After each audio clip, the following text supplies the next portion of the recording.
Bismillahirrahmanirrahim. Assalamualaikum warahmatullahi wabarakatuh.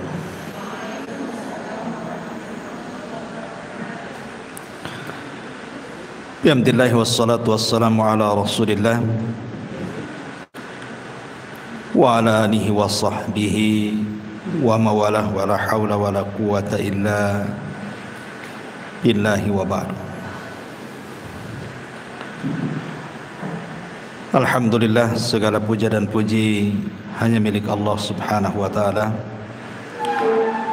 Salawat dan juga salam kita hadiahkan kepada Rasul kita Nabi besar Muhammad sallallahu alaihi wa ala alihi wasallam. Pembahasan di pagi hari ini, insyaallah kita akan membahas seputar renungan kematian. Dan ini pembahasan seputar alam barzah, dari mulai kematian,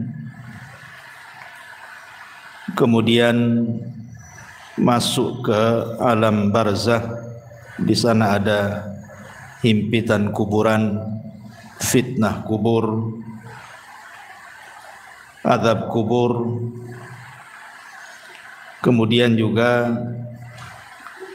apa saja yang bisa menyelamatkan kita dari azab kubur, kemudian amal-amal apa saja yang bermanfaat bagi si mayat, dan begitu seterusnya. Ma'asyiral muslimat yang dimuliakan Allah subhanahu wa ta'ala, Allah subhanahu wa ta'ala berfirman, kullu nafsin dha'iqatul maut. Setiap jiwa itu pasti mengalami kematian. Siapapun manusianya, bahkan para nabi sekalipun disentuh dengan kematian. Walaupun ada diperselisihkan seperti Nabi Ilyas, apakah dia masih hidup, kemudian Nabi Khidir, apakah dia masih hidup, tapi pendapat yang kuat wallahu a'lam bahwa mereka juga sudah meninggal, kecuali yang dikecualikan Allah, Isa ibnu Maryam. Karena memang Allah subhanahu wa ta'ala yang berfirman bahwa Isa itu belum meninggal. Tetapi semua manusia pasti meninggal, hatta Isa sekalipun akan meninggal. Makanya ketika para ulama membahas kenapa Nabi Adam alaihi salatu wassalam diturunkan dari sorga ke bumi, supaya mengalami kematian. Sebab kalau Adam tetap di sorga, Adam tidak akan mengalami kematian. Karena sorga itu darul khulud, tempat memang dikekalkan di situ. Makanya Adam supaya disentuh dari kematian, hikmahnya adalah diturunkan dia dari sorga ke bumi. Makanya Adam pun disentuh dengan kematian, dan seluruh anak turunannya juga disentuh dengan kematian. Apalagi kematian itu kan sesuatu yang sudah ditakdirkan. Setiap manusia itu sudah ada takdirnya. Dan semakin jauh periode Adam sampai ke umat Rasul kita Muhammad sallallahu alaihi wasallam, maka usia manusia juga semakin pendek. Terlebih Nabi SAW membatasi dengan kalimat a'maru ummati bainas sittina wassabi'in, bahwa usia umatku itu berkisar antara 60 sampai 70 tahun saja. Artinya sedikit sekali yang melewati 70 tahun. Rata-rata manusia itu 70 tahun ke bawah pasti sudah meninggal. Makanya hati-hati nih kalau sudah 50, 60 ya siap-siap aja ya. Karena Rasul membatasi masalahnya. Kalaupun lewat, maka patut disyukuri. Karena Nabi SAW mengatakan sebaik-baik manusia itu yang panjang umurnya dan baik amalannya. Maka kalau dilewatkan 70 tahun berarti harus dijaga amalannya. Bicara tentang kematian, kita tahu bahwa di antara arkanul qiyamah, rukun-rukun kiamat itu atau rukun-rukun hari akhir itu, salah satunya adalah al-maut, kematian. Makanya Nabi SAW mengatakan, idza mata ahadukum qamat qiyamatuh. Kalau seandainya salah seorang di antara kalian itu meninggal, berarti telah tegak kiamat padanya. Kiamat itu maksudnya kiamat besar itu pasti terjadi. Sebagaimana kematian juga pasti berlaku. Tetapi dari dua perkara ini yang jelas-jelas adalah kematian. Yang pasti itu pasti adalah kematian. Sebab kiamat besar itu belum pasti kapan terjadinya. Karena Nabi SAW sendiri ketika ditanya oleh malaikat Jibril kapan kiamat, Rasul tidak jawab kan. Rasul hanya mengatakan mal mas'ulu anha bi'a'lama minas sa'il. Orang yang ditanya tidak lebih paham daripada orang yang bertanya. Maknanya Rasul dan Jibril sama-sama tidak tahu kapan kiamat. Tapi kalau kematian itu sudah kepastian. Kenapa? Karena Rasul sudah membatasi umur. Antara 60 sampai 70 tahun, sedikit yang melewati itu kata Nabi. Lah dari sini karena kematian jauh lebih pasti dibandingkan kiamat, maka sudah selayaknya manusia itu punya persiapan.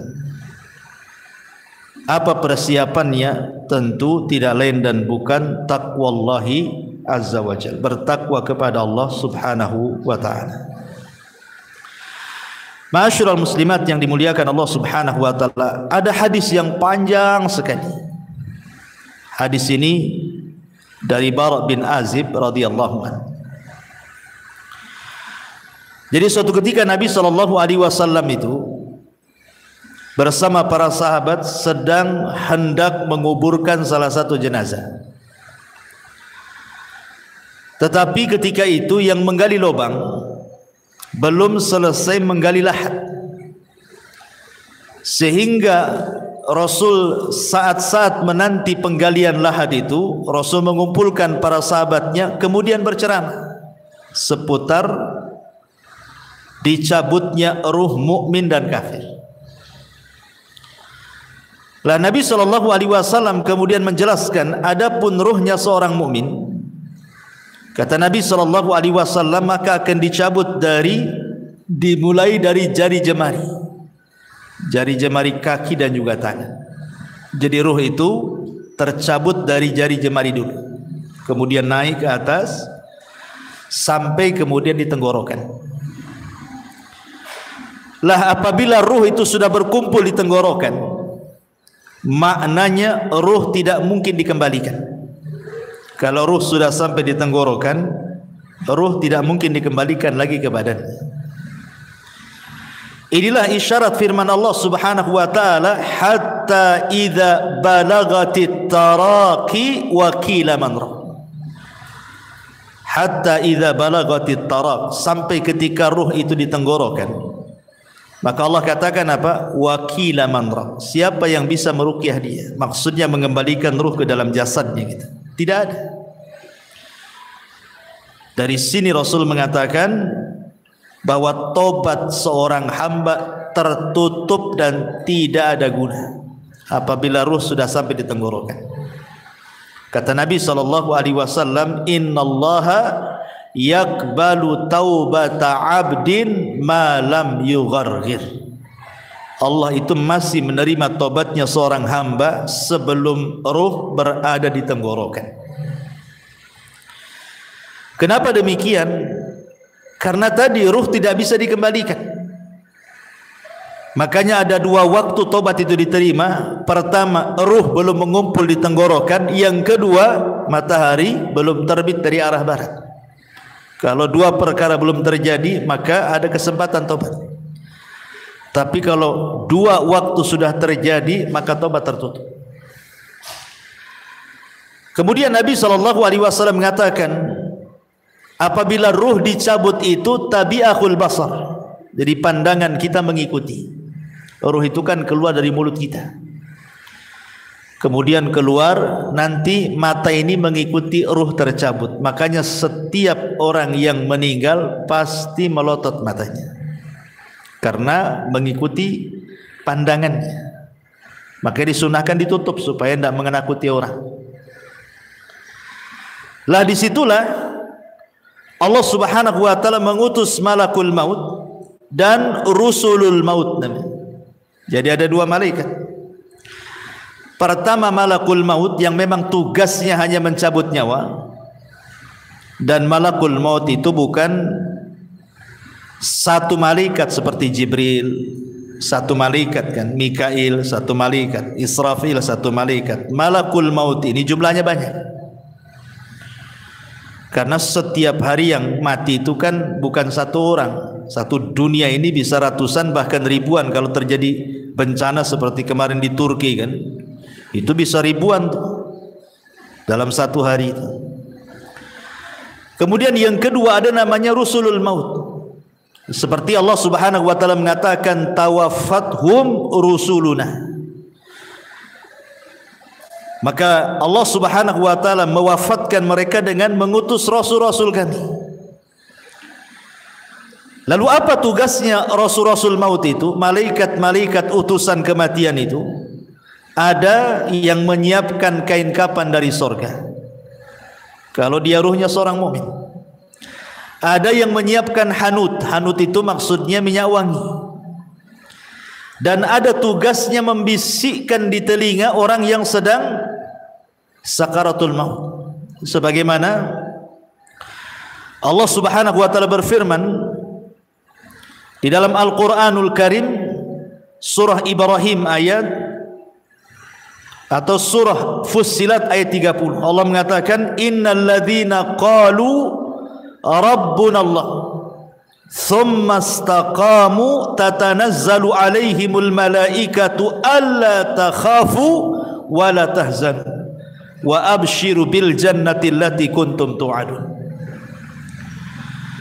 Orang-orang yang mengatakan Rabb kami Allah, kemudian mereka istiqamah, maka turun padanya para malaikat saat menjelang wafatnya.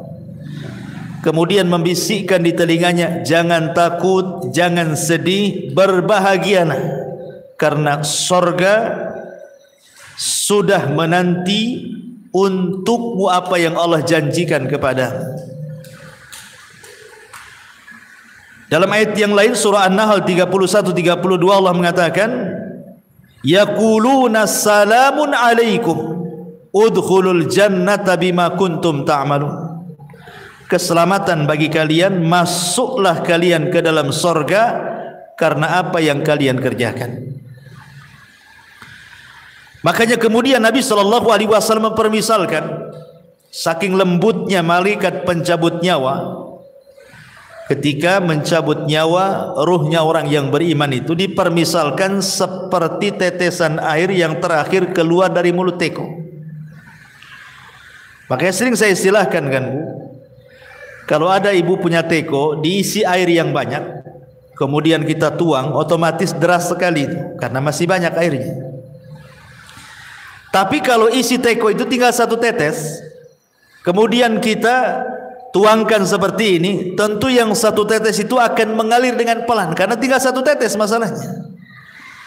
Pelan sampai masuk di moncong teko, kemudian netes di ujung teko kan gitu.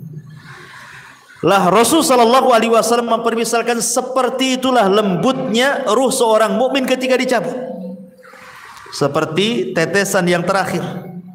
Saking lembutnya dari jemari naik terus ke badan sampai ke tenggorokan, sampai kemudian keluar dari mulut seorang mukmin.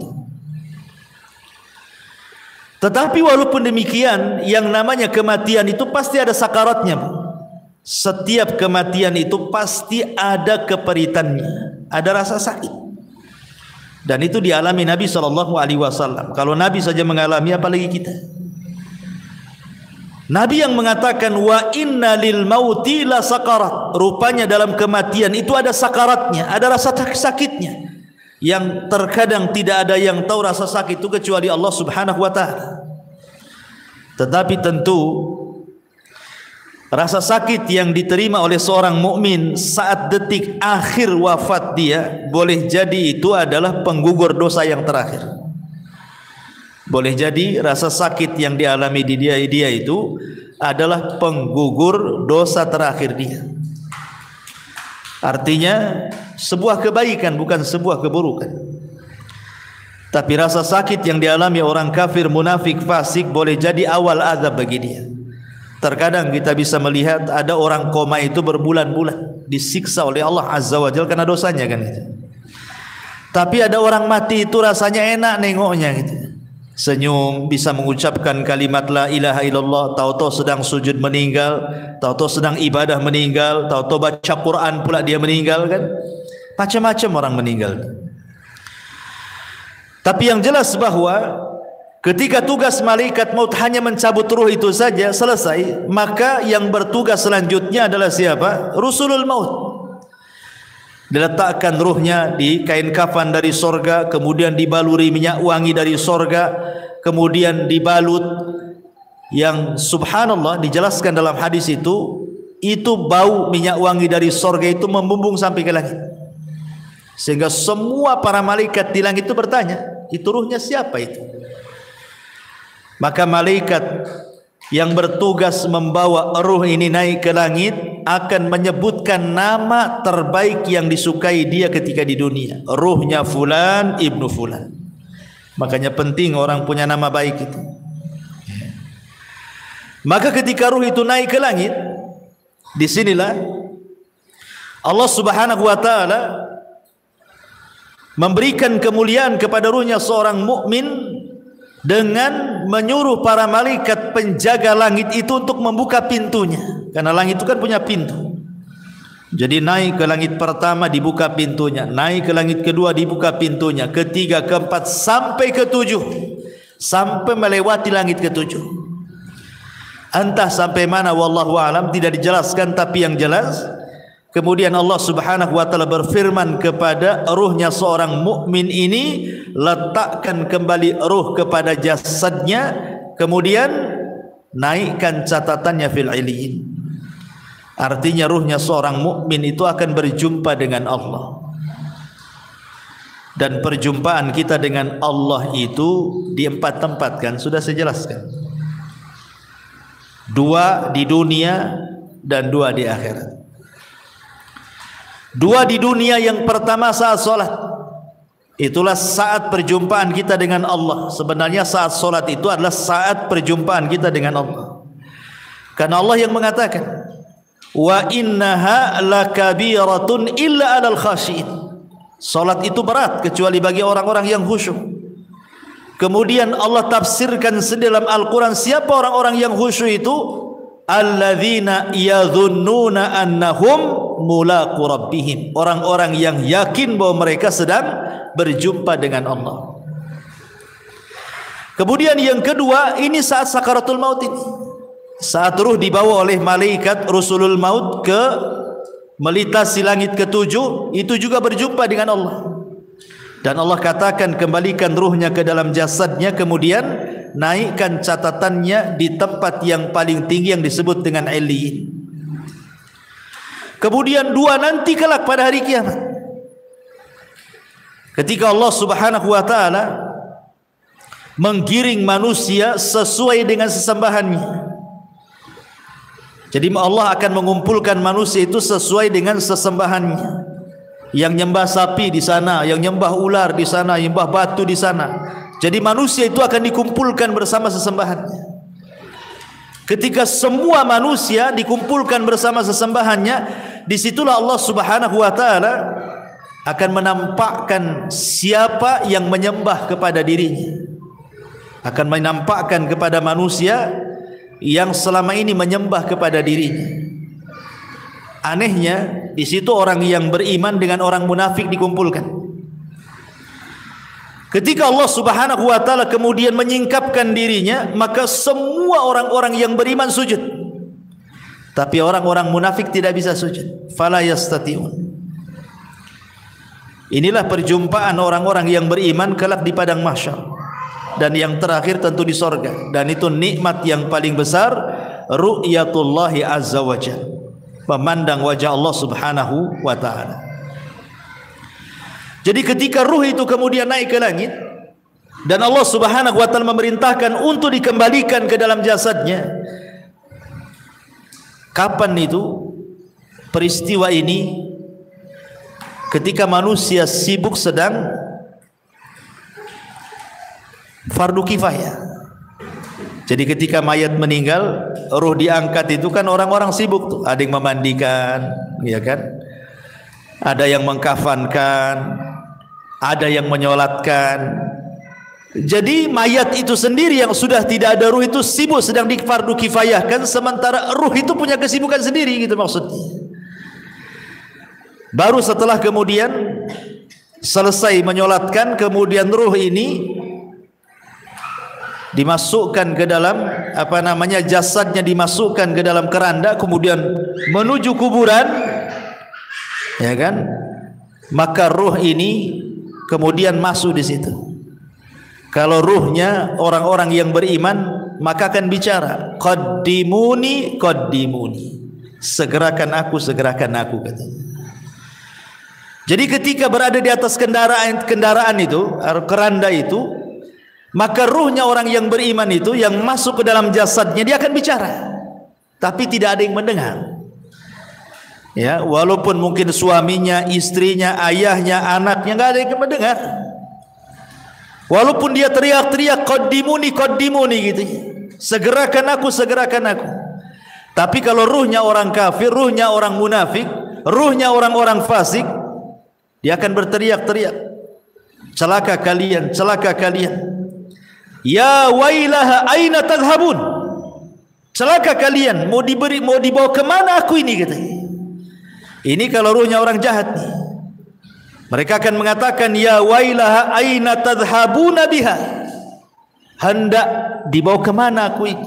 Subhanallah. Kata Nabi SAW, yasma'u sautuha atau yasma'u sautaha kullu syai'in, segala sesuatu mendengar teriakannya, illal ins, kecuali manusia. Manusia tidak mendengar. Jadi ketika ruh sudah menyatu dengan jasadnya, kemudian dibawa ke arah kuburan dan hendak dikuburkan itu, dia berteriak-teriak. Binatang mendengarnya, semua makhluk mendengarnya, kecuali manusia dan jin tidak bisa mendengar. Tetapi kalau ruhnya orang baik, tadi saya katakan apa? Dia akan mengatakan qaddimuni qaddimuni, segerakan aku katanya. Subhanallah kan?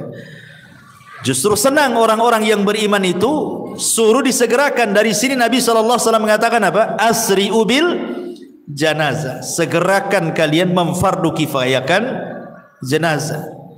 Kenapa demikian? Wa in taku salihatan fa khairun tuqaddimuna.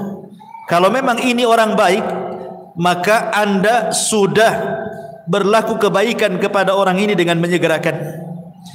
Wa in taku ghaira dzalik, tapi kalau tidak demikian, maksudnya dia orang jahat, fasyarrun tadhauna fi riqabikum, itu sama saja meletakkan keburukan di rumah kalian. Maka segerakan. Mau orang baik segerakan, mau orang jahat segerakan. Kalau orang baik berarti kebaikan bagi si mayat, kalau orang jahat sama saja meletakkan kejahatan di rumah. Maka segerakan. Dan si mayat juga ngomong begitu, qaddimuni, segerakan aku katanya. Tapi kalau orang jahat dia mengatakan, ya wailaha aina tadhhabuna biha, mau dibawa kemana aku katanya. Akhirnya kemudian ketika betul-betul sudah dimasukkan ke liang lahat, si mayat ini sempat mendengar suara terompah. Orang-orang yang mengantarkannya itu masih mendengar dia.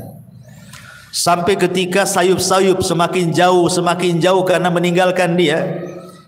Ketika sudah les, sudah enggak ada suara lagi, maknanya dia sudah ditinggal. Dari sini kata Nabi SAW, yang pertama kali meninggalkan si mayat itu apa? Hartanya. Yang pertama kali meninggalkan si mayat itu hartanya. Baru setelah itu keluarganya. Makanya Nabi SAW mengatakan dalam sebuah hadis seperti itu. Jadi yang pertama berpisah dari si mayat itu hartanya dulu. Coba sekaya apapun orang mati itu, kalau dia sudah meninggal, tetap saja kain kafannya yang murah kan gitu. Walaupun dia miliarder sekalipun, tetap saja kain kafannya yang murah, yang putih. Tidak ada juga orang kaya dikafani dengan kain kafan yang mahal kan. Dari sini hartanya terputus. Percuma punya uang tapi juga tidak bisa digunakan. Kemudian yang kedua keluarganya. Setelah mengantarkan ke kuburan, baru keluarganya pulang. Disitulah terpisah dengan keluarganya. Baru dia hidup sendiri. Makanya Nabi SAW ketika menjelaskan tentang seputar kuburan itu, Nabi SAW mengatakan dalam hadis Abi Hurairah radhiyallahu anhu, kata Nabi SAW, anna imra'ata sauda kana taqumul masjidah. Ada wanita berkulit hitam itu biasa menyapu di masjid Nabi SAW. Kemudian wanita ini meninggal. Nabi SAW tidak diberitahu. Kata Rasul, afala kuntum adzantumuni, kenapa kalian tidak menghabarkan kematian wanita itu, katanya. Maka Rasul mengatakan, duluni ala qabriha, kalau begitu tunjukkan di mana kuburannya. Kemudian Nabi SAW setelah ditunjukkan kuburannya, apa kata Rasul? Inna hadhil kubur mamlu'atun zulmatun ala ahliha wa inna Allah azza wa jal yunawwiruha lahum bisalati alaihim. Kata Nabi SAW, sesungguhnya kuburan-kuburan ini dipenuhi dengan kegelapan-kegelapan bagi para penghuninya, dan sesungguhnya Allah Subhanahu wa taala menyinarinya bagi mereka dengan salatku terhadap mereka. Dari sini kita tahu bahwa orang masuk kuburan itu gelap, sangat gelap gitu ya, karena Rasul yang mengatakan bahwa kuburan-kuburan ini penuh dengan kegelapan. Bukan hanya penuh dengan kegelapan, Bu ya, tapi penuh dengan ketakutan. Dan itu disebutkan dari Hani radhiyallahu an, budaknya Utsman ibn Affan radhiyallahu an. Dia berkata, kana Utsman idza waqafa ala qabrin baka hatta yablu lihiyatahu. Kebiasaan Utsman, kata Hani ini, jika berhenti di sebuah kuburan, beliau menangis sampai tangisannya membasahi janggutnya. Faqila lahu, maka dikatakan kepadanya, tudzakkirul jannata wan nar fala tabki wa tabki min hada. Wahai Utsman, kau diingatkan dengan sorga dan neraka tak menangis, tetapi diingatkan dengan kuburan menangis pula. Apa jawaban Utsman? Kata Utsman ibn Affan radhiyallahu anhu mengatakan, inna nabiyya sallallahu alaihi wasallam qala, karena Nabi SAW bersabda, innal qabra awwalu manzilin min manazilil akhir, fa in naja minhu fama ba'dahu aisar minhu wa illam yanju minhu fama ba'dahu ashaddu minhu. Qala wa qala an-nabiy sallallahu alaihi wasallam ma ra'aitu mandaran qad illa al-qabru afda'u minhu, kata Rasul. Kata Utsman ibn Affan radhiyallahu an, aku pernah mendengar Nabi sallallahu alaihi wasallam bersabda, kubur ini adalah persinggahan pertama dari persinggahan-persinggahan akhirat. Bila seseorang selamat dari keburukan kubur, maka setelahnya lebih mudah baginya. Tapi bila dia tidak selamat dari keburukan kubur, maka setelahnya lebih berat. Kemudian Utsman mengatakan, sungguh aku pernah mendengar Rasul mengatakan, aku tidak melihat satu pemandangan pun yang lebih menakutkan dibandingkan kuburan, kata Rasul.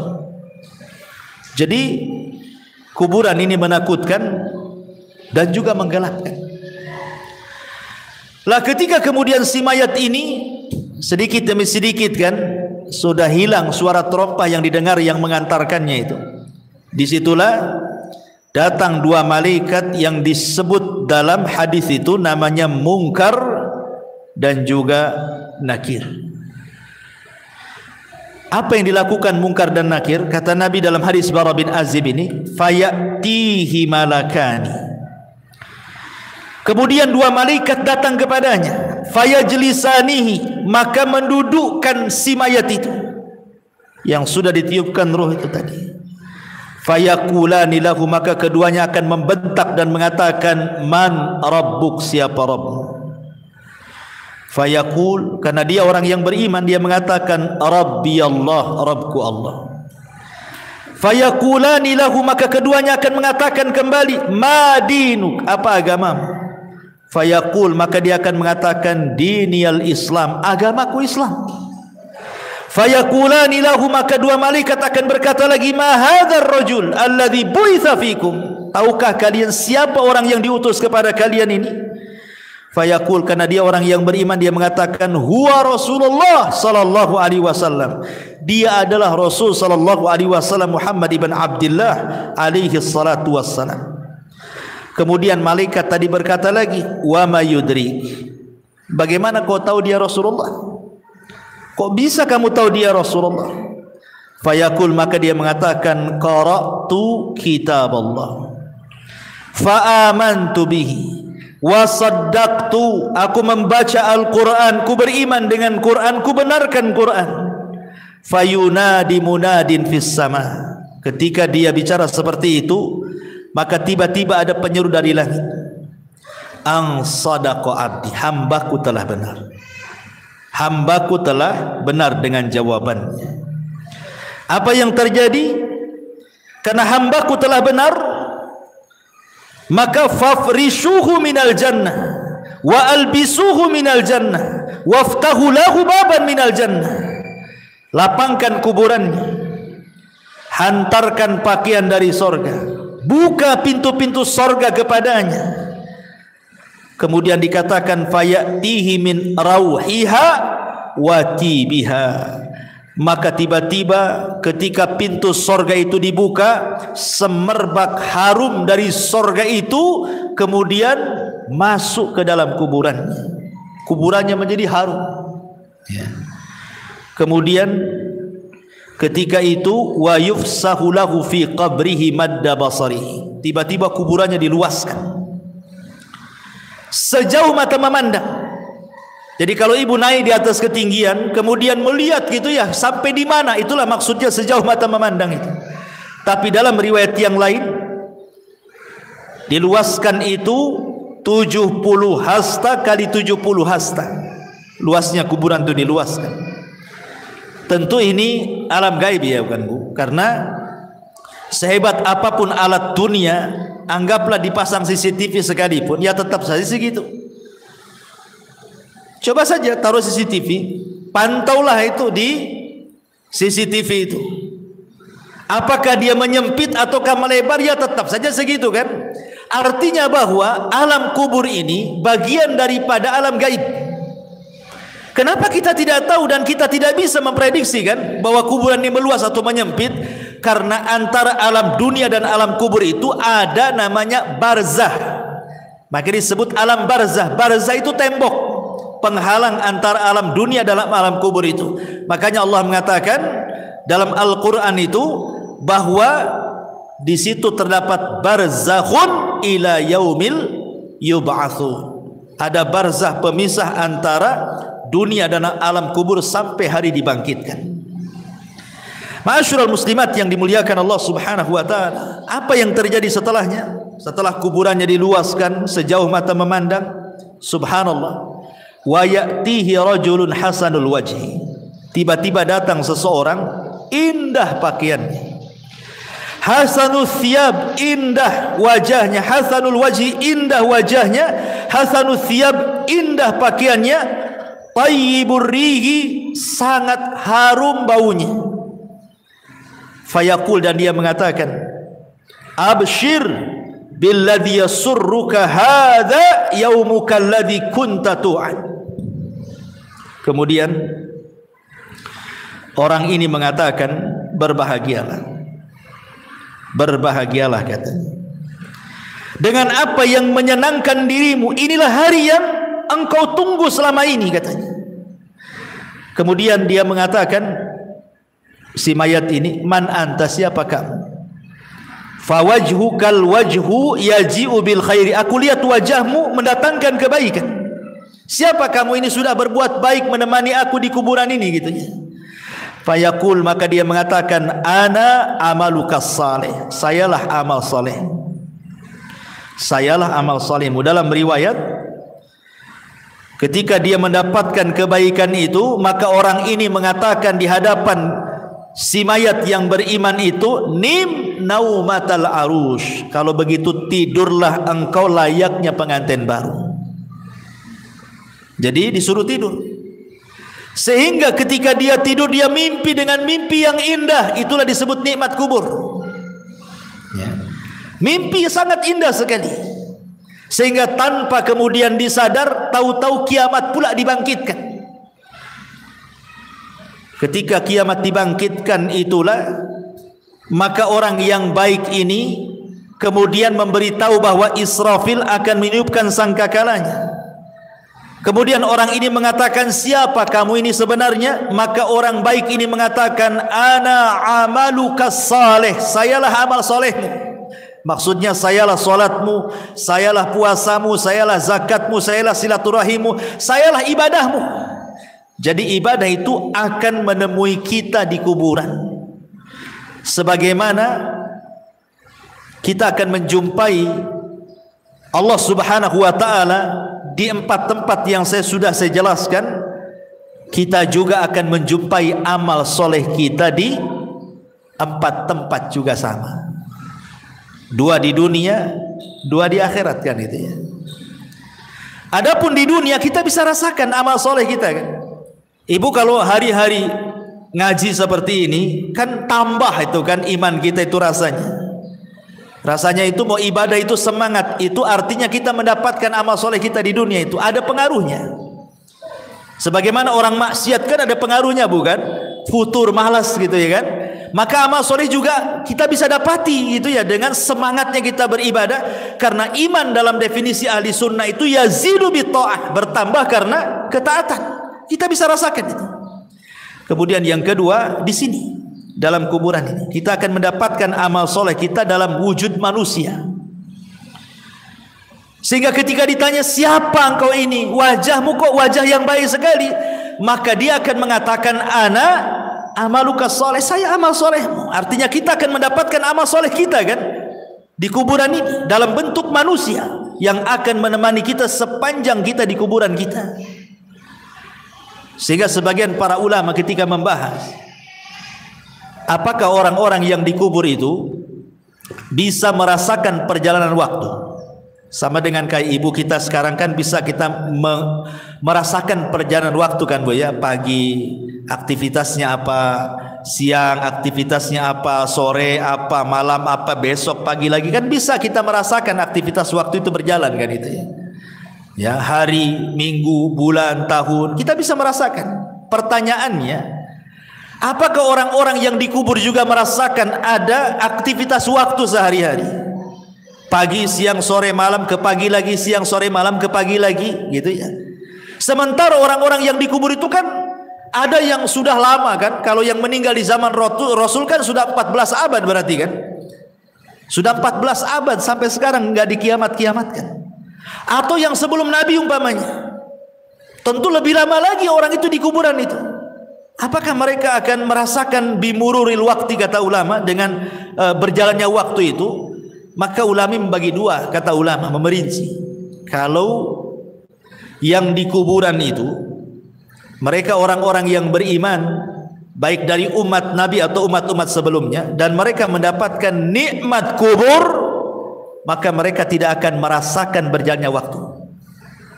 Mereka tidak akan merasakan, walaupun ratusan tahun, walaupun ribuan tahun sekalipun, mereka tidak akan merasakan berlewatnya waktu itu.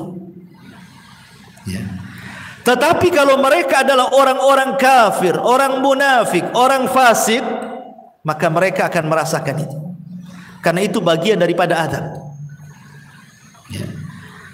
Jadi sekali lagi, kalau orang-orang yang beriman yang mendapatkan nikmat kubur tidak akan terasa di kuburan itu, walaupun ratusan ribuan tahun. Mana dalilnya? Dalilnya adalah peristiwa Ashabul Kahfi yang ditidurkan, atau kisah Nabi Uzair yang ditidurkan 1 abad kan, kemudian dibangunkan, kemudian ditanya, kam labista, berapa lama kau tidur itu?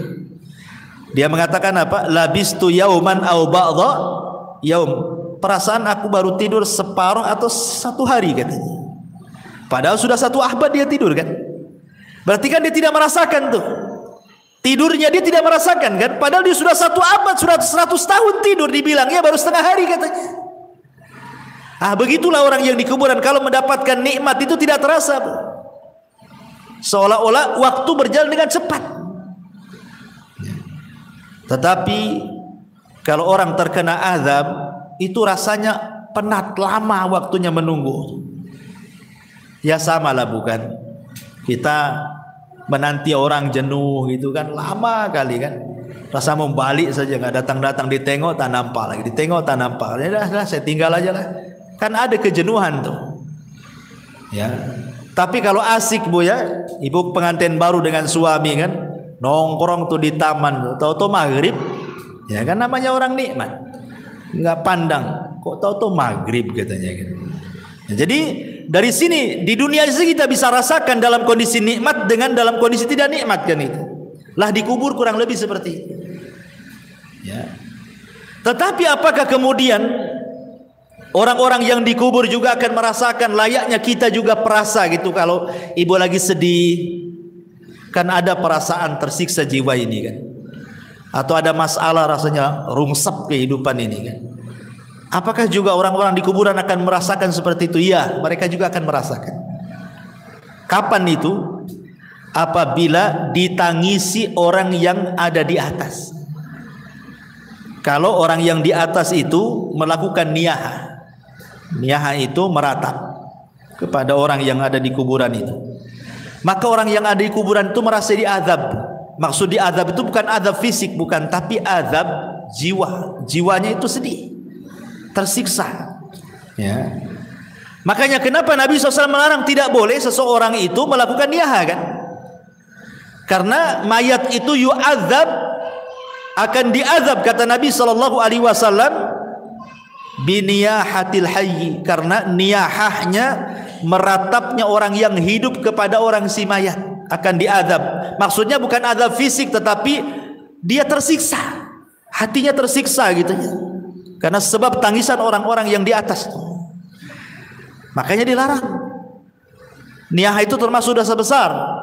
Nabi SAW sampai mengatakan, kalau orang yang meratap itu tidak bertobat kata Rasul, maka dia akan dibangkitkan kelak pada hari kiamat dengan dipakaikan pakaian dari ya, dari besi panas dulu yang timah panas, kemudian dari baju yang gatal, yang nggak bisa dicopot, gatal saja. Ya naudzubillah. Jadi mereka pun akan merasakan apa namanya ya, bahasa kitanya rungsep tuh ya, hatinya itu nggak tenang, disebabkan tangisan orang-orang yang di atas kuburan. Makanya tidak boleh kalau ada orang yang meninggal, ikhlaskan saja. Kalau menangis, menangislah sebagai tangisan rahmat karena kesedihan, bukan karena menolak takdir kan. Karena ada orang yang menangis itu karena menolak takdir kan Bu ya, meraung-raung, nanti kalau anak-anak besar jadi apa, kamu sudah nggak ada, semacam kan itu ya. Nanti Allah yang menentukan takdirnya, bukan si bapak yang sudah meninggal kan itu ya. Jadi itu yang tidak boleh, karena niyah itu seolah-olah tidak terima dengan takdir, guling-guling, nangis-nangis, robek-robek, pukul-pukul, pangkas-pangkas rambut dan begitu seterusnya. Baik. Intinya bahwa ketika kemudian si mayat itu diberikan nikmat oleh Allah Subhanahu wa taala, nikmat kubur, maka dia tidak akan merasakan dengan berjalannya waktu. Waktu itu akan panjang, tahu-tahu sudah dikiamatkan. Tapi yang perlu ibu pahami bahwa di dalam peristiwa-peristiwa kubur itu, sebelum dua pertanyaan malaikat mungkar dan nakir yang disebut dengan fitnah kubur itu, ada peristiwa yang sebelumnya dilalui manusia yang disebut dengan dhaghtatul qabri, himpitan kuburan. Jadi himpit dulu, baru setelah itu fitnah kubur, itu maksudnya. Dan ini disebutkan oleh para ulama tentang masalah himpitan kubur ini. Di antaranya adalah yang disebutkan oleh pendapat Abu Hanifah. Wa dhaghtatul qabri wa adzabuhu haqqun. Himpitan kuburan, kemudian siksa kubur itu adalah perkara yang benar-benar akan terjadi. Jadi perkara himpitan kuburan dan azab kubur, kata Abu Hanifah, adalah sesuatu yang benar-benar akan terjadi. Bahkan Al-Imam Al-Muzani rahimahullah ta'ala mengatakan, beliau mengatakan, summa hum ba'da dhaghtati fil kuburi musa'alun. Kemudian mereka setelah dihimpit dalam kuburan, baru kemudian mereka akan ditanya. Dari sini kita tahu bahwa sebelum proses pertanyaan dua malaikat mungkar dan nakir, ada peristiwa namanya dhaghtatul qabri, himpitan kuburan. Himpitan kuburan ini, Bu, itu sangat menyakitkan bagi si mayat, karena ketika ruh itu sudah menyatu dengan jasadnya, kemudian tanah itu menyempit sampai meretakkan semua tulang dan persendian. Itu kalau orang kafir, dan dia akan menjerit di mana jeritannya tidak ada yang mendengar, manusia dan jin, kecuali binatang-binatang mereka bisa mendengar. Jadi binatang-binatang itu diberikan kepekaan, mampu mendengar jeritan-jeritan orang-orang yang dihimpit kubur itu. Masalahnya, lalu bagaimana dengan orang-orang yang beriman? Maka ulama menjelaskan bahwa himpitan kuburan bagi orang-orang yang beriman itu tidak sebagaimana himpitan kubur bagi orang-orang kafir, munafik, ataupun orang-orang fasik. Maksudnya apa? Maksudnya himpitan orang yang beriman itu layaknya seorang ibu sedang memeluk anaknya. Jadi kalau ada anak bayi ibu peluk gitu ya, seperti itulah seorang mukmin ketika dihimpit oleh kuburan. Jadi tanah itu seolah-olah ibu bagi kita, dan kita anak dari tanah itu. Jadi tanah itu menghimpit kita itu seperti seolah-olah ibu memeluk seorang bayi. Kenapa demikian? Sebab kalau seandainya himpitan itu meretakkan gitu ya, menyakitkan persendian, meretakkan tulang-tulang, tentu akan bercanggah dengan hadis-hadis. Seperti umpamanya Nabi SAW ketika didatangkan seorang bayi kemudian dikubur. Kata Nabi SAW, kalau ada orang yang selamat dari himpitan kubur, tentu bayi ini kan selamat. Bayi ini salahnya apa? Kok dihimpit? Kan belum berbuat dosa kan? Berarti himpitan bayi ini tidak akan mempengaruhi kepada bayi. Atau ketika Nabi SAW menceritakan tentang Sa'd bin Mu'adz, seorang pemimpin Aus, yang ketika meninggal itu kan bergegar arasnya, 70.000 malaikat turun mengantarkan jenazahnya. Kemudian Nabi SAW mengatakan, kalau ada orang yang selamat dari himpitan kubur, inilah orangnya, katanya. Maksudnya Sa'd bin Mu'adz. Tapi dia pun tak selamat. Berarti menunjukkan bahwa bukan himpitan kubur kepada Sa'd bin Mu'adz atau kepada bayi tidak akan sama dengan himpitan kepada orang-orang kafir. Ya, makanya ulama memberikan catatan, himpitan kuburan kepada orang-orang yang beriman layaknya seorang ibu memeluk bayinya dengan lembut. Jadi bukan sebuah siksaan gitu maksudnya, tetapi justru sebuah kabar gembira. Baru setelah himpitan baru namanya fitnah kubur, pertanyaan tadi ya. Baru setelah itu tergolong manusia kepada dua kelompok, bisa masuk pada nikmat kubur, bisa masuk kepada azab kubur. Ya. Tapi ma'asyiral muslimat yang dimuliakan Allah Subhanahu wa taala. Ini satu sisi ya. Maksudnya kalau ruhnya itu orang yang beriman. Sekarang kalau ruhnya orang kafir munafik, tentu sebaliknya. Sebaliknya daripada ruhnya orang-orang yang beriman. Ya. Di antaranya adalah Nabi SAW mengatakan kalau ruhnya orang kafir ketika dicabut bu, itu Nabi SAW mempermisalkan seperti safud. Safud itu macam pisau yang bengkok seperti ini. Ini safud nih, pisau bengkok macam serulit gitu ya. Kemudian didatangkan kambing wol yang belum dicukur. Taulah ibu kan kambing Australia yang banyak gimbal-gimbal tuh rambutnya. Ya, kemudian pisau ini dibenamkan di kambing wol tadi. Kemudian setelah itu disiram. Secara otomatis maka bulu-bulu kambing yang disiram itu kan akan nempel di pisau bu. Setelah nempel di pisau, kemudian ibu cabut paksa pisau itu dengan sangat keras gitu ya. Apa yang terjadi? Pasti akan merontokkan bulu-bulunya.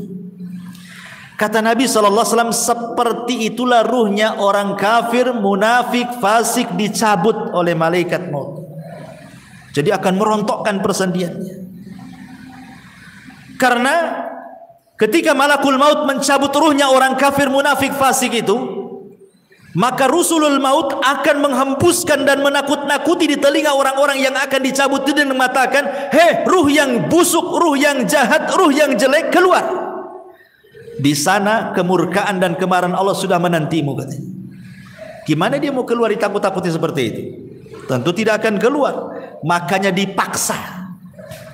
Dia keluarnya itu dipaksa sehingga dia akan merontokkan semua persendiannya. Dia akan merasakan sakit yang luar biasa ya.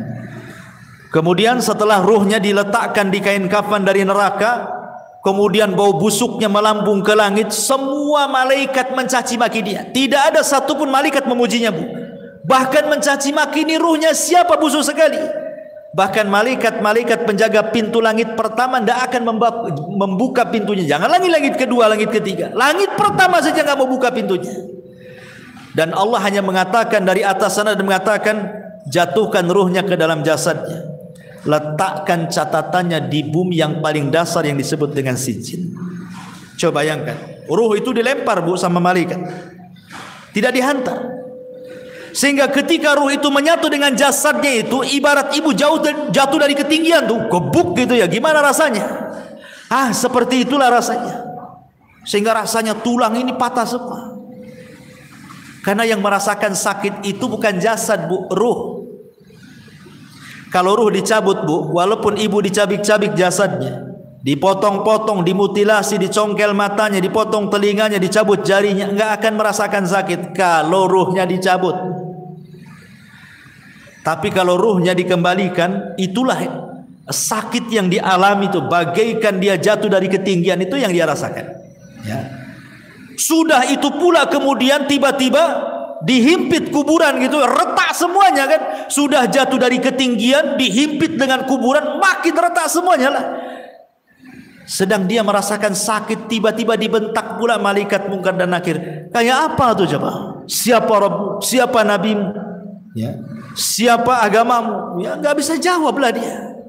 Dia aja masih merasakan sakit yang luar biasa. Ya.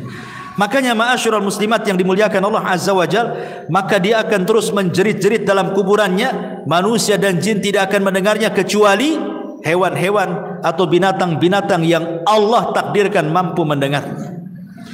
Ma'asyiral muslimat yang dimuliakan, dan begitu seterusnya. Dan Allah Subhanahu wa taala ketika dia tidak sanggup menjawab, apa kata Allah? Angkadzaba abdi, hambaku telah berdusta. Bukakan pintu neraka, hempaskan panasnya. Lah disitulah dia akan mengalami yang disebut dengan azab kubur ya. Ini sekilas tentang kematian, fitnah, himpitan, azab dan juga nikmat kubur. Baik. Kita masuk pada pembahasan berikutnya. Ma'asyiral muslimat yang dimuliakan Allah Subhanahu wa taala.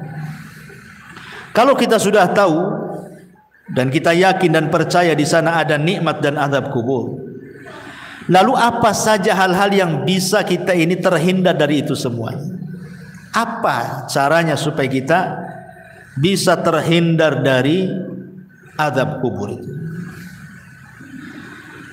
Karena begini Bu, dalam sebuah hadis tentang Nabi SAW. Jadi suatu malam Nabi SAW itu pernah bermimpi Bu. Dalam mimpinya datang dua malaikat kemudian membawa dia. Dan mimpinya Nabi itu wahyu, lain dengan mimpi kita. Dibawa ke sebuah tempat ya. Kemudian disitulah rupanya diperlihatkan tentang azab-azab yang luar biasa. Sampai Rasul heran, kenapa mereka? Azab apa yang mereka lakukan gitu ya? Apa di antara yang Rasul lihat? Dan ulama sepakat bahwa hadis ini bicara tentang azab kubur, bukan azab neraka. Di antaranya Nabi SAW melihat ada orang yang dipecahkan kepalanya dengan batu kan? Dipecahkan kepalanya dengan batu. Kemudian setelah dipecahkan nih, kemudian malaikat yang memecahkan kepala itu pergi hendak mencari batu lain. Kemudian datang lagi, kepalanya sudah utuh lagi, dipecahkan lagi. Kemudian sudah pecah, dia pergi lagi cari batu lagi yang baru, datang lagi, rupanya kembali lagi kepalanya. Asik gitu saja. Jadi Rasul mengatakan, mahadan, ini siksaannya apa nih orang ini, kok ngeri kali gitu ya. Rupanya kemudian malaikat mengatakan bahwa siksaan orang ini karena ketika datang waktu sholat sengaja dia tidur. Datang waktu sholat, harusnya kan dia sholat, sengaja pula dia tidur. Kemudian yang kedua, ada lagi orang itu digambarkan oleh Nabi SAW. Subhanallah, orang ini kakinya di atas digantung, kepalanya di bawah. Kemudian di sampingnya ada orang bawa pisau bengkok, kemudian dimasukkan di mulutnya, kemudian dirobek sampai tengkuknya. Kemudian setelah itu dimasukkan di lubang hidungnya, dirobek sampai tengkuknya. Setelah robek ini dari hidung ke tengkuk, dari mulut ke tengkuk, kemudian dia mau mengambil sebelah kirinya. Ketika diambil sebelah kirinya, sebelah kanannya sudah kembali lagi. Ya. Kemudian dirobek dari sebelah kiri, mulut sampai ke tengkuk, hidung sampai ke tengkuk. Ketika pindah ke sebelah kanan, balik lagi ke semula gitu. Asik gitu saja. Sehingga Rasul mengatakan, kenapa orang ini? Maka kemudian malaikat ini mengatakan, karena ketika di dunia ini dia suka berdusta sampai dustanya itu membumbung ke ufuk katanya. Maksudnya apa dusta membumbung ke ufuk itu Bu? Maksudnya dusta membumbung ke ufuk itu maksudnya dustanya itu sampai menyebar kemana-mana. Dahulu orang berdusta menyebar itu kan sulit Bu. Pamannya kita mau berdusta, untuk menyebar di satu puskopkar ini agak sulit karena kan dari mulut ke mulut. Tapi kalau sekarang ini kita nulis di medsos saja sebuah berita hoax, itu sudah menyebarkan satu dunia bukan?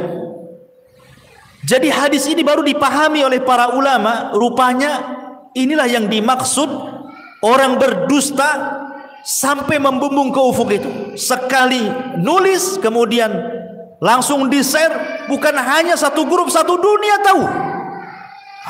Inilah maksudnya berdusta membumbung ke ufuk ini. Naudzubillah, sekarang loh hari-hari orang berdusta semua orang lihat. Ya, mampu saya minum.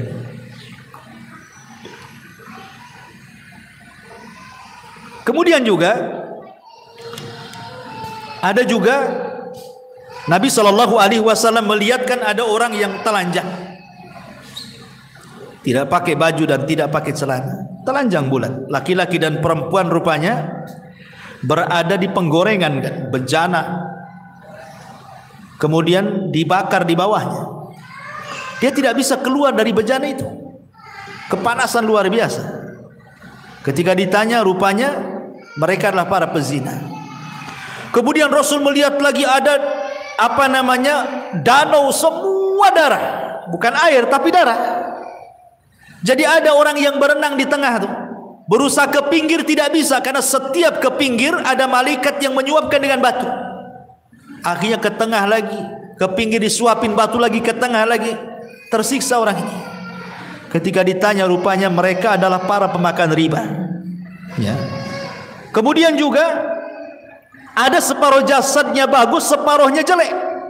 Jadi jasad kesininya cantik, kesininya busuk gitu ya. Ada dua wajah gitu ya, dua badan, satunya jelek, satunya bagus gitu ya. Ketika kemudian ditanya siapa mereka, mereka lah yang mencampur adukan antara amal saleh dengan perbuatan jahat, mencampur adukan yang hak dengan yang batil. Ya.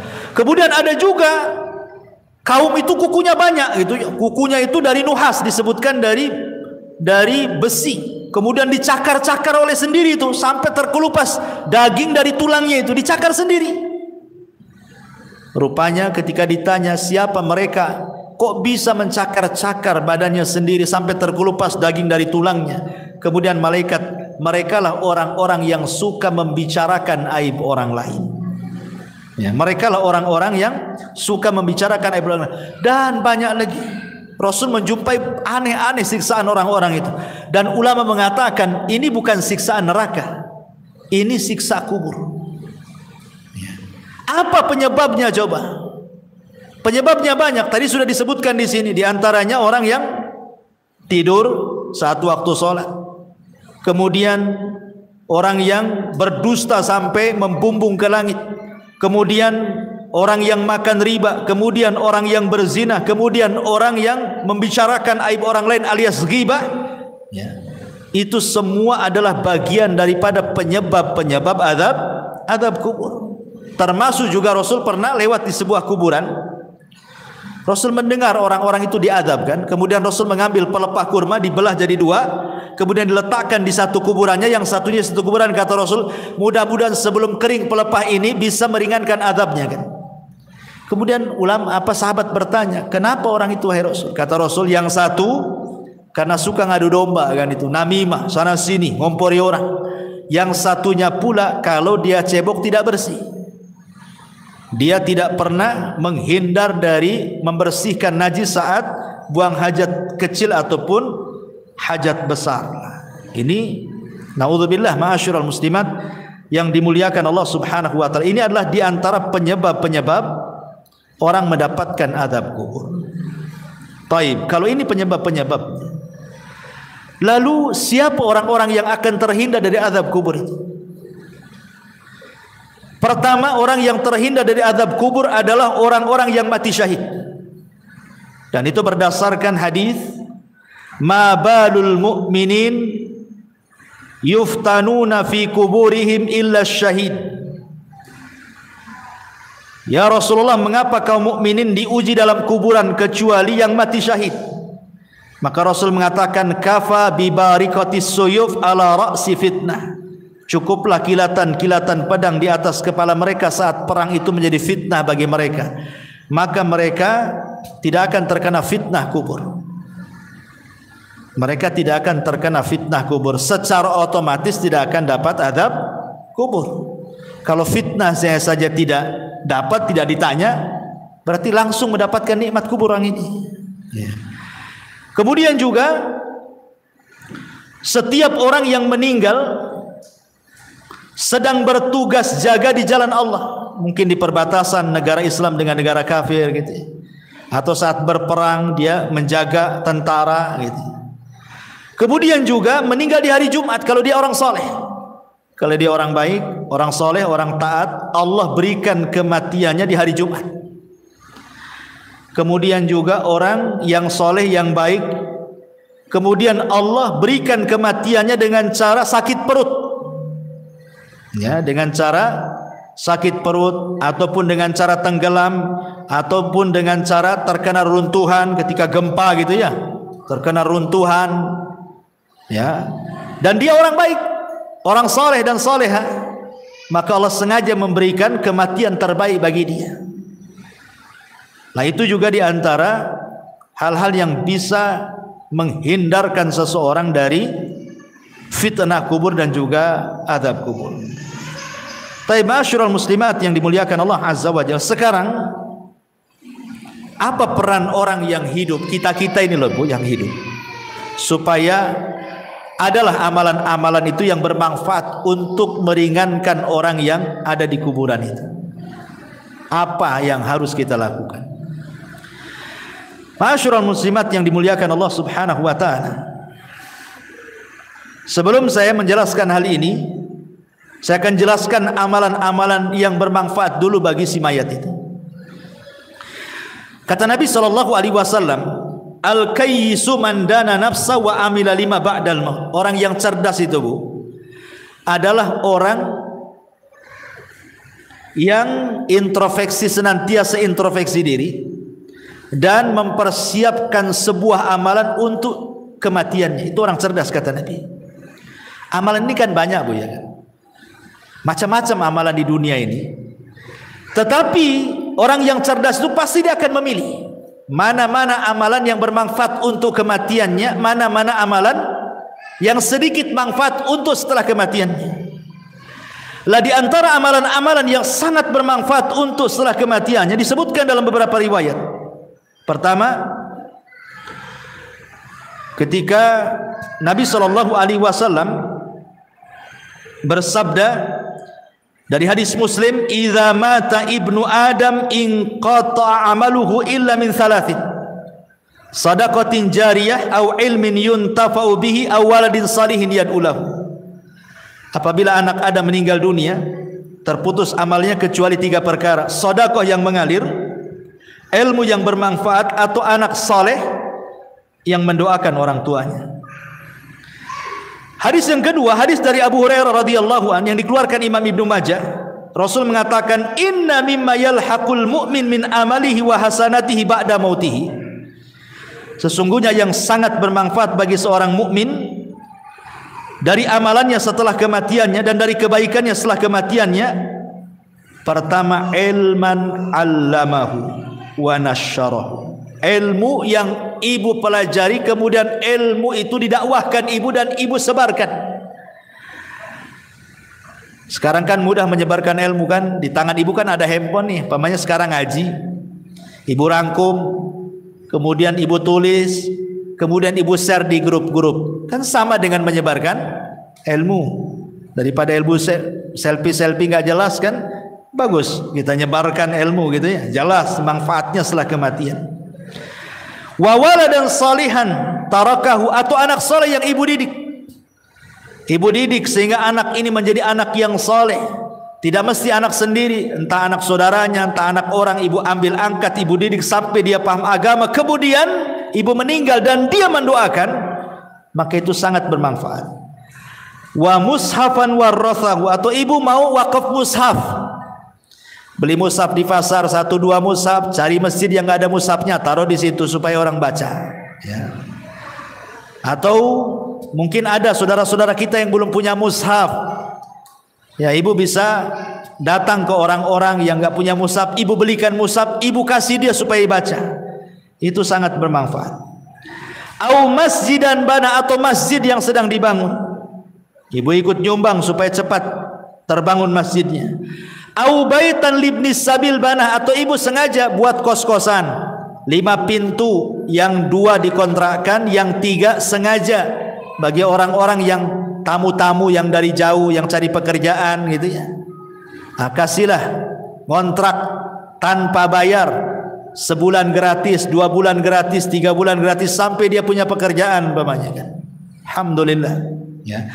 Ataupun nahron ajrah, ataupun mungkin ada masjid, ada pesantren, ada masyarakat butuh air.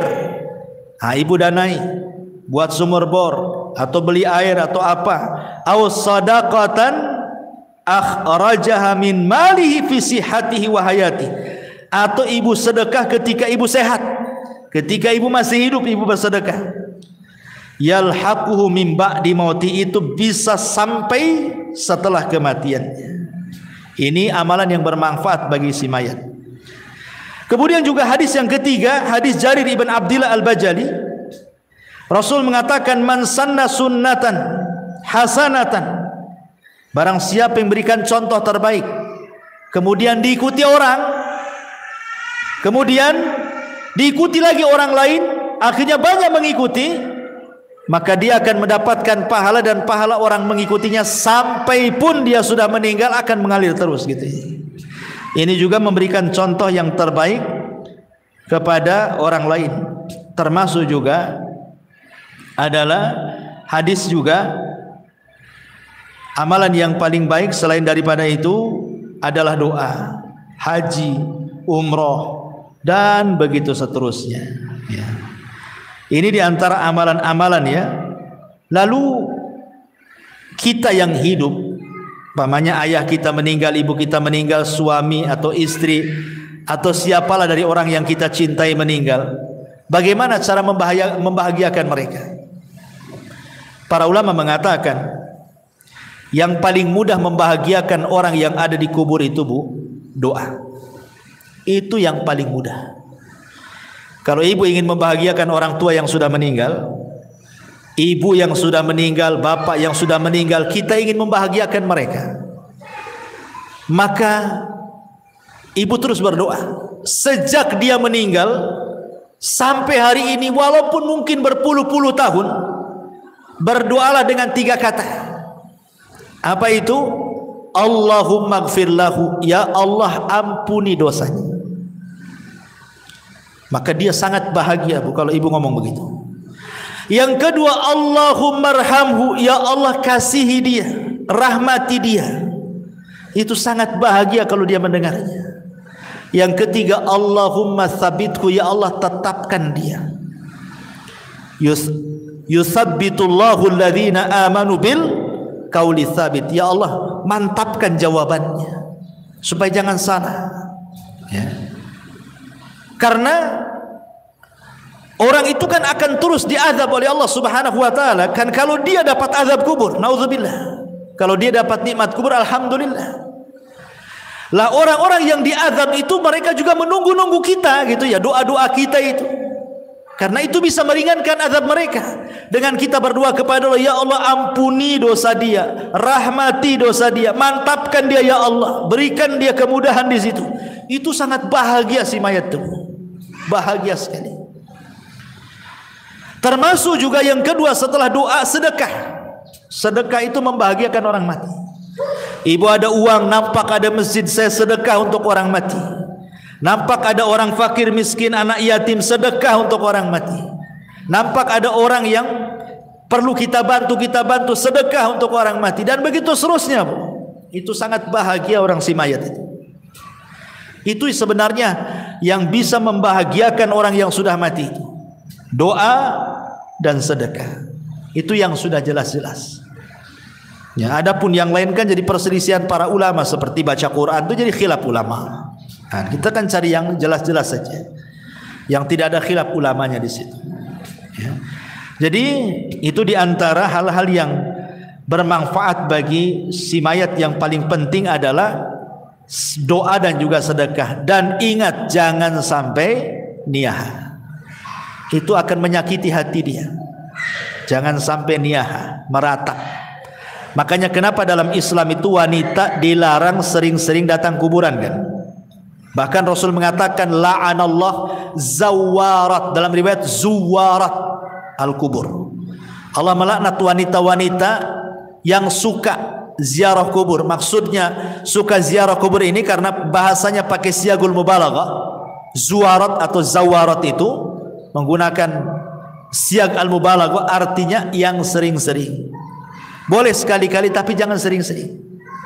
Karena sering-sering ziarah kubur itu akan menggugah sehingga orang itu takut meratap. Ya, meratap itulah yang tidak boleh. Makanya cukuplah para wanita ini berdoalah dalam solat-solat, dalam sujud, terutama dalam sujud ya. Itu yang paling efektif dalam sujud, karena kedekatan kita dengan Allah itu saat sujud. Minta saat sujud, minta saat sepertiga malam. Itu sangat bahagia orang-orang yang ada di kuburan dengan doa-doa kita kepada mereka, dan itu yang dinanti-nanti. Nah, ini juga di antara hal-hal yang berkaitan dengan hal-hal yang bisa membahagiakan mereka. Wallahu alam, saya kira cukup, sudah hampir setengah 12. Taib, sebelum saya tutup, kalau ada yang bertanya silakan.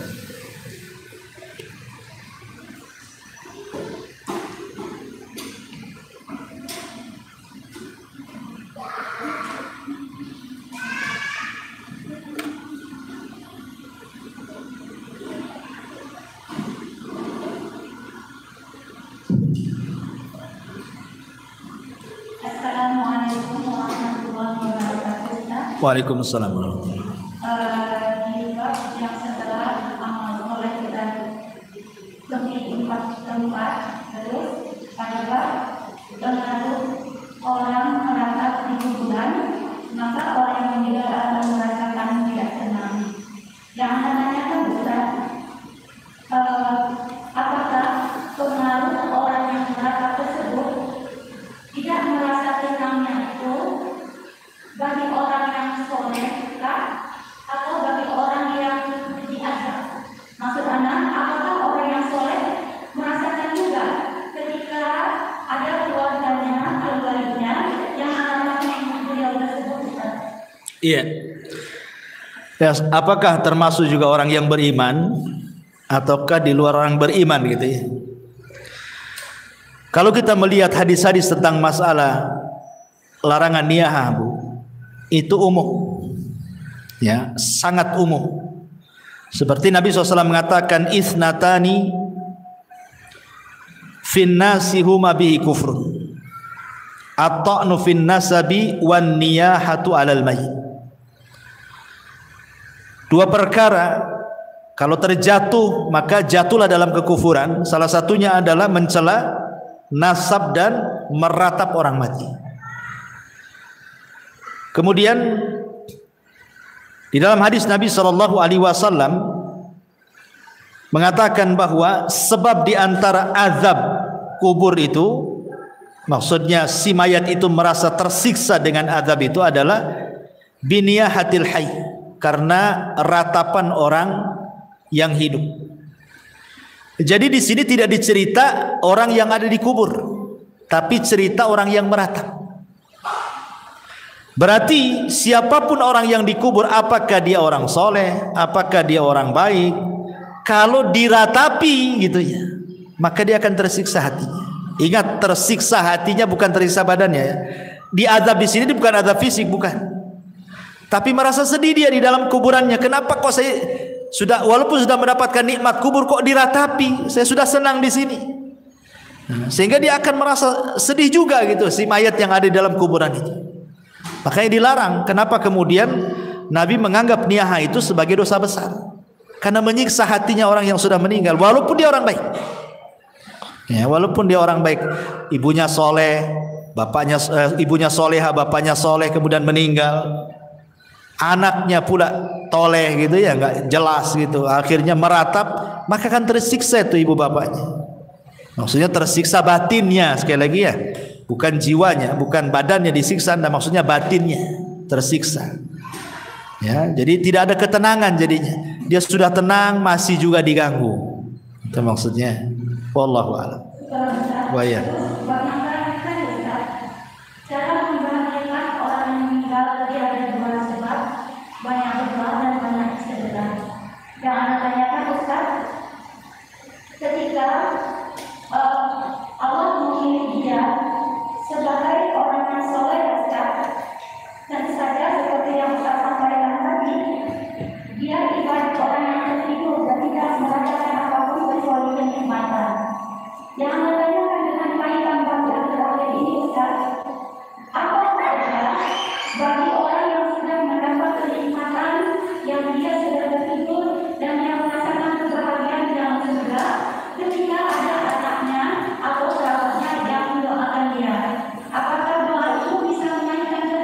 Iya. Tentu kalau dia mendapatkan nikmat kubur kemudian kita doakan, kita kirim, maka itu sebagai syafaat. Akan diangkat lagi derajatnya. Makanya ada seorang ibu dijelaskan dalam sebuah hadis itu, dia tidak banyak beramal, tiba-tiba diangkat derajatnya. Kemudian dia mengatakan, ya Rabb, aku kan tidak banyak beramal, kenapa kau angkat derajatku? Apa kata Allah? Bistighfari waladaki, karena istighfar anakmu kepadamu, diangkat derajat. Kalau dia orang baik, makin diangkat derajatnya dengan pengaruh doa-doa anak-anak yang soleh semasa hidupnya. Maksudnya begitu. Ya, wallah. Iya.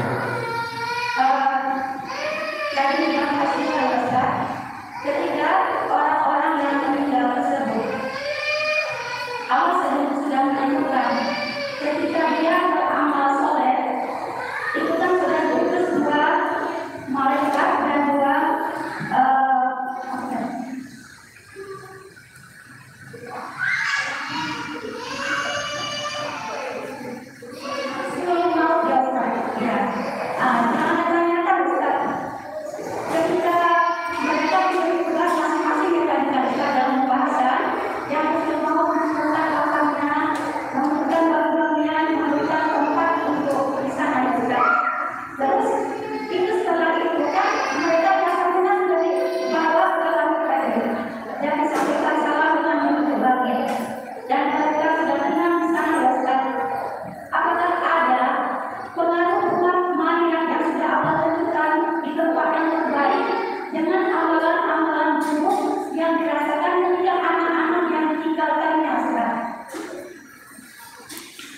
Ya, alhamdulillah. Kalau dia orang baik, kemudian anak-anaknya tidak baik, itu kan disebabkan karena apa dulu ya kan? Apakah orang tua ini sudah berusaha mendidik, tapi Allah takdirkan anak pula jadi fitnah, maka orang tua berlepas diri karena dia sudah mendidik. Pamannya dari kecil ibu sudah berusaha nyekolahkan di tempat yang baik, pesantren, bawa guru ngaji, di rumahnya pun luar biasa. Setelah besar pula, tiba-tiba orang tua meninggal, anaknya pula terkena pergaulan bebas, jahat, akhirnya futur, tidak istiqomah, akhirnya tidak soleh kan. Maka orang tua ini tidak ada hubung kait dengan anaknya. Sebagaimana Nuh alaihi salatu wassalam ketika berusaha mengajak Kan'an naik ke atas perahu, ya bunayyarkam ma'ana, naik wahai anak. Tapi Kan'an tak mau. Akhirnya Allah mengatakan, sudah tinggalkan, innahu laisa min ahlik, dia bukan keluargamu lagi. Jadi kalau orang tua sudah berusaha mengarahkan, tapi anak pula yang berbelok, itu orang tua tidak bisa disalahkan. Artinya tidak akan menanggung dosa anak. Ya.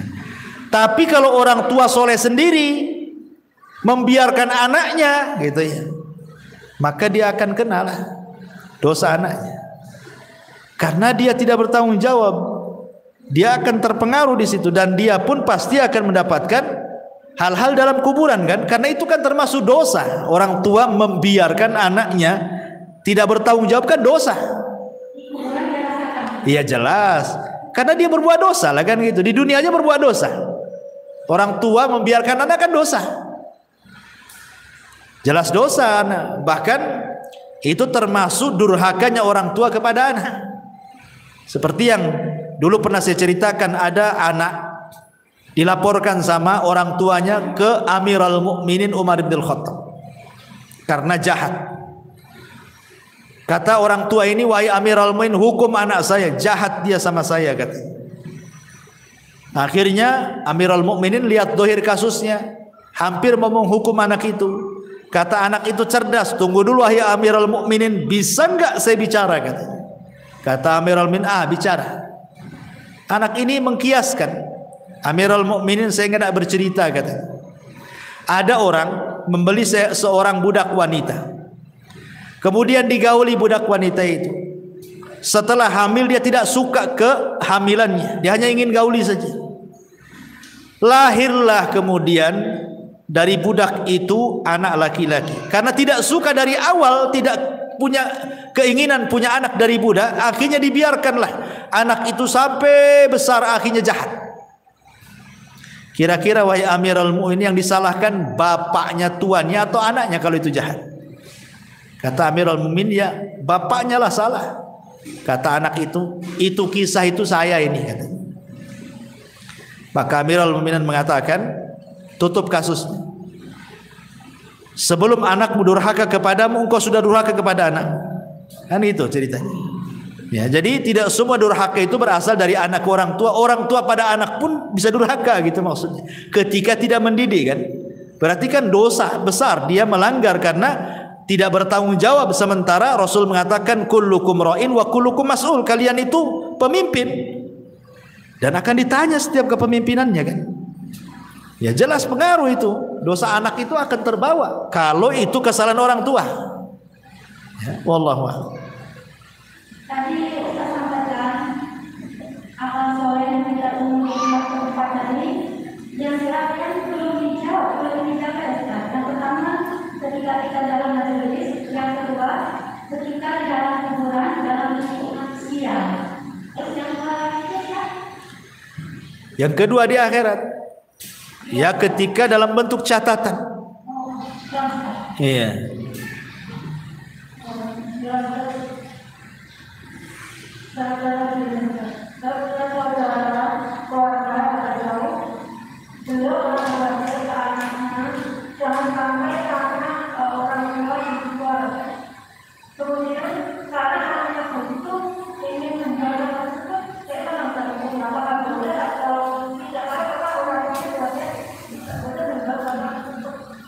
Itu harta waris. Harta waris dibagi, dijual. Karena wasiat itu tidak boleh di atas kebatilan. Wasiat itu harus yang baik. Itu kan wasiat jangan dijual, kemudian meninggal. Nanti jadi ribut ahli warisnya. Ya kan? Wasiat itu yang baik. Kalau yang tidak baik kan tidak perlu ditaati. Kalau sampai kemudian cerai-berai gara-gara warisan, sebaiknya nggak apa-apa melanggar wasiat, karena wasiatnya kan tidak sesuai dengan syar'i. Harusnya kan tidak begitu wasiatnya. Kalau saya mati bagi kan itu harusnya. Itu wasiat yang benar. Maka sebaiknya dibagi, Om. Kalau tidak masalah. Iya, sekarang generasi anak pertama mungkin tidak ada masalah. Nanti yang satu mati, kemudian datang pula anaknya.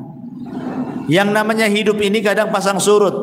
Kadang-kadang saya pernah menyaksikan, Bu, ada orang itu ketika ekonominya bagus, dia nggak mau harta waris, nggak mau, cukup dengan yang ada saja. Allah takdirkan bankrupt dia, baru ngorek-ngorek waris. Artinya bahwa manusia itu pasti akan mengalami pasang surut kan. Ada orang yang ketika sehat merasa saya tidak perlu waris, ketika sakit nggak punya duit, mau berobat, melirik harta waris akhirnya kan. Butuh juga dia. Kalau yang lain menahan, zalim dia mau berobat gak ada duit, zalim jadinya. Orang ini mau berobat, apa dibiarkan dia mati nggak dicairkan warisannya? Itu sama dengan membunuh saudaranya. Ya sebaiknya makanya kata Rasul itu cepat waris itu dibagi, supaya satu bermanfaat bagi ahli waris, untuk modal, untuk biaya perobatan, untuk pendidikan anak, atau manfaat bagi si mayat. Boleh jadi anaknya yang baik, dia dapat waris karena sudah kaya. Warisan gak seberapa, saya sedekahkan sajalah untuk orang tua saya, kan jadi manfaat kan. Jadi manfaatnya itu bisa ke orang mati, bisa ke ahli warisnya. Itu kalau waris itu. Kalau tidak, banyak konflik itu, banyak bunuh-bunuhan gara-gara waris. Ya silaturahim terputus gara-gara waris. Banyak madharatnya waris itu kalau nggak seperti begitu. Wallahu a'lam.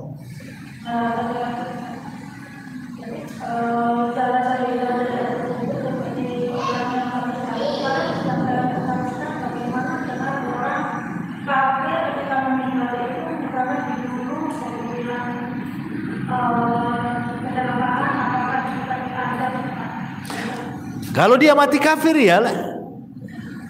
Kalau dia mati kafir, umpamanya dia mati kecelakaan, ya tetap dia akan dapat azab kalau dia mati kafir. Karena Kekafiran itu kan sudah pilihan dia. Kita ini sudah diutus Nabi, sudah dicetak Quran banyak-banyak, ustadz-ustadz di mana-mana berceramah gitu kan. Tetap saja dia dengan kekafirannya. Apakah Allah akan disalahkan? Tidak. Wa ma kunna mu'adzibina hatta nab'atha rasulah. Tidaklah kami mengadab sebuah kaum sampai kami utus rasul. Dan rasul sudah diutus. Kenapa tidak mencari kebenaran? Gak ada lagi hujah.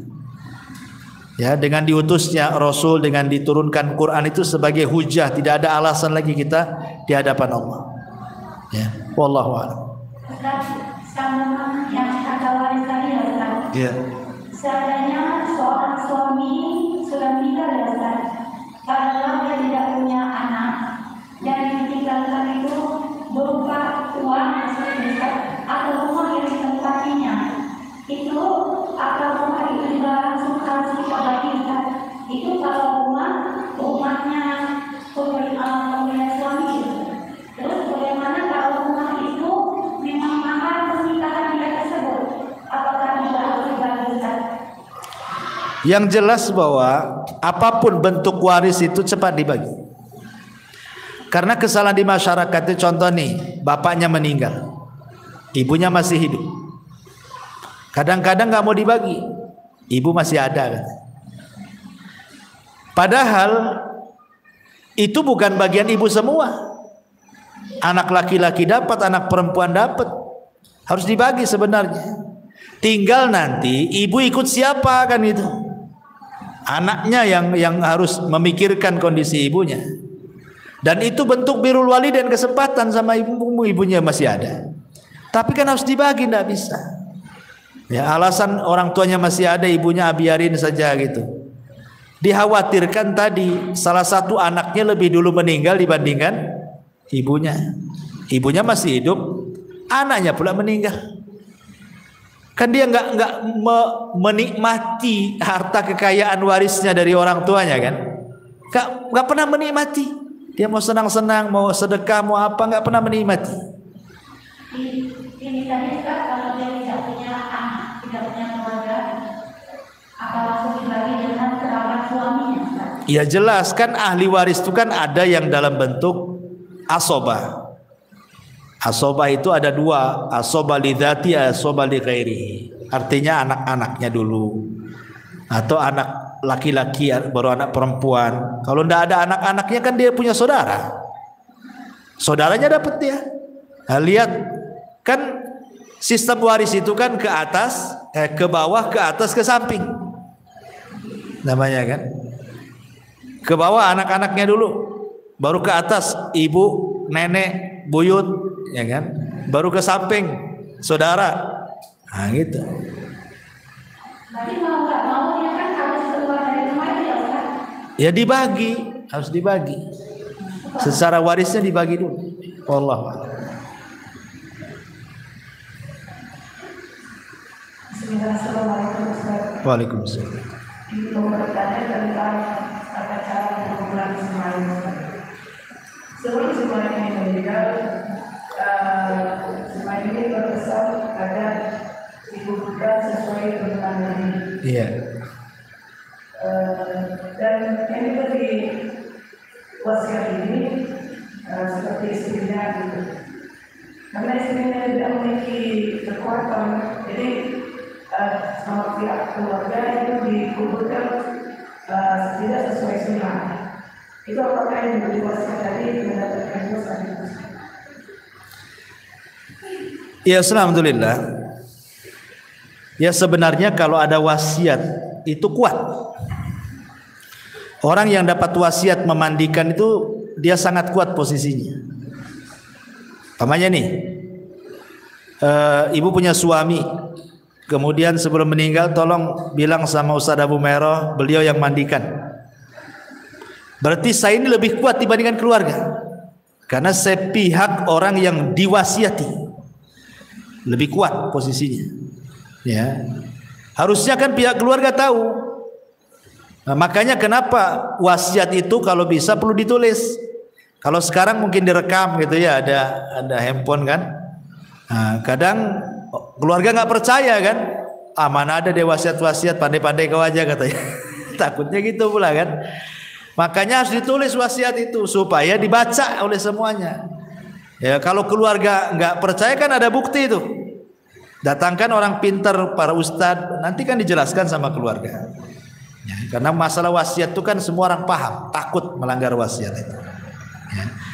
Sekarang masalahnya kalau wasiatnya hanya berbisik-bisik sebelum meninggal, dia berbisik, tolonglah kalau saya meninggal kau yang mandikan. Nah, tapi karena terkalahkan dengan keluarganya, akhirnya yang harusnya ibu mandikan keluarganya pula yang lain atau orang lain fardu kifayah yang lain mandiin kan itu. Ya minimalnya ibu ikut mandikan di situ. Ikut mandikan di situ. Nah, sebagai bentuk pengamalan wasiat tadi. Karena sebenarnya kalau itu suami istri yang berhak memandikan ya pasangan masing-masing. Nah, jadi kalau meninggal istrinya suaminya mandikan atau sebaliknya, karena hanya dua orang inilah yang berhak melihat aurat dari ujung kaki sampai ujung kaki. Yang lain tidak boleh. Ya. Yang boleh memandang aurat semuanya itu hanya suami ke istri atau istri ke suami. Kalau yang lain memandikan itu agak ribet karena harus ditutup auratnya kan. Walaupun anak-anaknya, tetap kalau dia sudah balik ditutup kan gitu. Tapi kalau suami istri bisa terbuka semuanya. Jadi yang lain hanya pamannya naruh saja gitu ya. Ya istrinya kan bisa. Ya namanya kan telanjang kan lebih luas mandikannya. Yang penting sudah diletakkan di tempat kerandanya kan. Bisa sendiri asal sudah ditaruh karena dia leluasa namanya. Lain dengan kalau yang orang lain kan harus ditutup auratnya dulu, minta diguling sana sini, nggak repot. Sementara kalau suami ke istri atau istri kepada suami lebih leluasa dia memandikannya itu. Harusnya kan seperti itu harusnya. Tapi kan ternyata tidak seharusnya. Ya rupanya dimandikan orang lain kan. Pertanyaannya tadi apakah yang diberi wasiat berdosa gitu kan pertanyaannya. Kalau yang memberi wasiat kan sudah meninggal, cemana dia berdosa? Otomatis kan apakah yang diwasiati kalau tidak melaksanakan berdosa? Ya jelaslah. Kalau dia tidak melaksanakan dan dia tidak ada uzur, lain kalau uzur pemain sakit, dia tidak bisa memandikan atau jauh. Tolonglah pamannya orang Amerika, tolong Ustaz Abu Mereng mandikan. Saya ke Amerikanya kapan kan itu? Ada uzur kan? Atau sakit atau apa lain? Lo nggak ada uzur gimana kan? Ya harus dimandikan dia. Kalau nggak ada uzur. Dan dia berhak namanya istrinya kepada suami itu suaminya kan lebih berhak sebenarnya. Maksudnya lebih punya power gitu kan? Ini suami saya. Gitu. Saya berhak memandikan. Kalaupun yang lain ikut ya silakan dari keluarganya kan. Tetapi tetap yang diberikan wasiat harus ikut mandikan di situ. Wallahu a'lam. Tapi apabila ada seseorang mu'alaf meninggal kemudian dimakamkan dengan cara kafir, bagaimana hukumnya? Ya ini berdosa ini. Satu kampung berdosa. Karena kan fardu kifayah.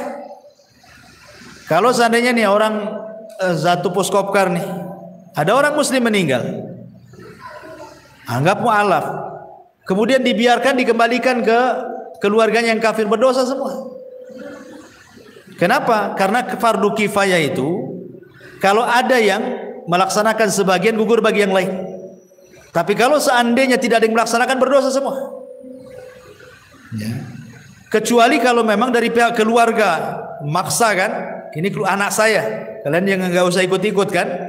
Sementara kita tidak punya pemerintah yang kuat menekan bahwa seorang muslim tidak boleh lagi dimandikan oleh keluarganya yang kafir kan. Ya itu kan darurat namanya.